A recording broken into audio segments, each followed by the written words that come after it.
مدينة الإسماعيلية الجديدة. مدينة الإسماعيلية هي من مدن الجيل الثالث اللي بناها بلحة. اتسلم المشروع تقريبا من 6 سنين ونص.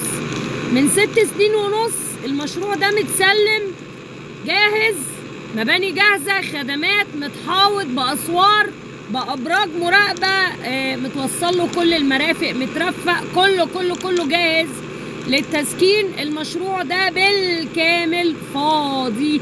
المشروع دوت بطول 11 كيلو وعمق 1 كيلو في سينا، يعني مساحته الإجمالية حوالي 2850 فدان. الكلام دوت، المشروع ده معد من ضمن المشاريع اللي معدة ومتروكة فاضية لحين إتمام صفقة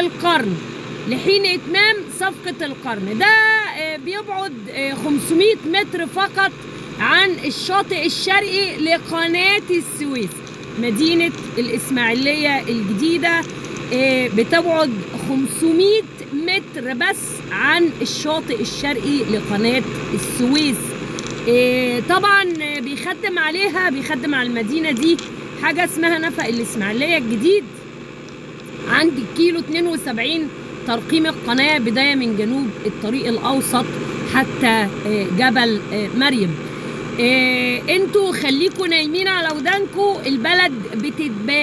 البلد بتتسلم، بس هو بيزود بس يعني الصفقة شوية. يعني بدل ما هم سايبين له قايلين له على مبلغ، لا المبلغ يزيد شوية، وهو برضو عمال يسرح بيكوا، يودي دبابات خردة هناك. الدبابات راحة ليه هناك؟ هو اللي بيحارب بيروح يفرش دباباته بالشكل انتوا زباين اقسم بالله شعب اخطل مودي دبابات الواحدة فيهم اكتر من 60 سنة عمرها، وخردة دبابات خردة، وفرشهم هناك نفس الفرشة بتاعت الطيارات لما اتضربت في 67. انتوا انا عايز افهم حاجة، انتوا بتتعلموا امتى؟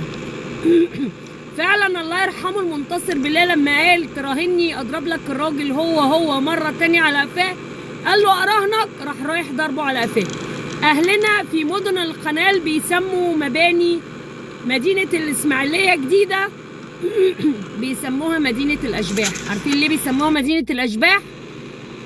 لانها فاضية زي ما قلت لكم من 10 سنين. هل في حد فيكم يقدر يسأل استجري يسأل؟ لا طبعا، كل واحد فيكم بيتعامل انها مش بلدنا، عزبة، زريبة. عرفتوا ليه انا بقول عليها زريبة؟